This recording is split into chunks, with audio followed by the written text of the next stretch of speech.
అందరికీ వందాలండి. అందరూ ఆనందంగాను ఆరోగ్యంగా ఉండాలని ఆ దేవుని వేడుకుంటున్నాను. నా పేరు బ్రదర్ ఉమ్మడి చిన్న తుని. అదేవిధంగా ఈ సంవత్సరం 21వ ఆదివారంలో ప్రవేశపెట్టిన దేవుడికి నా ప్రత్యేకమైన ధన్యవాదాలు. అందరూ బాగుండాలని వేడుకుంటున్నాను. అదేవిధంగా ఈరోజు అపోస్తుల కార్యము 18వ అధ్యాయము 9వ వచనము, నీవు భయపడక మాట్లాడము, మౌనంగా ఉండకము. మనం చాలాసార్లు మౌనంగా ఉంటే మంచిదే అని మనం అనుకుంటాం. ఖచ్చితంగా మౌనంగా ఉంటే మనం తప్పు చేసిన వాళ్ళు అవుతాం. మనం ఎదిరించి ధైర్యంగా మాట్లాడాలి. ఎదుటి వాళ్ళకి మనం ధైర్యంగా మాట్లాడితేనే మనం తప్పు చేయనట్టు అవుతుంది. చాలామంది మౌనంగా ఉండిపోయి ఆ తప్పు లేని పని బాధ తన మీద వేసుకుంటారు. చాలామంది మౌనంగా ఉండడం వల్ల నిజంగా తప్పు చేయకపోయినా కూడా చేసామనుకుంటారు.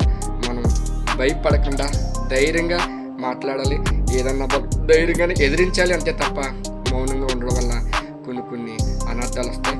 దయచేసి మన ఎదుటి వారికి మనం తప్పు చేయకుండా ఉండాలంటే మనం మాట్లాడి ధైర్యంగా దాన్ని ఎదుర్కోవాలని వేడుకుంటున్నాం.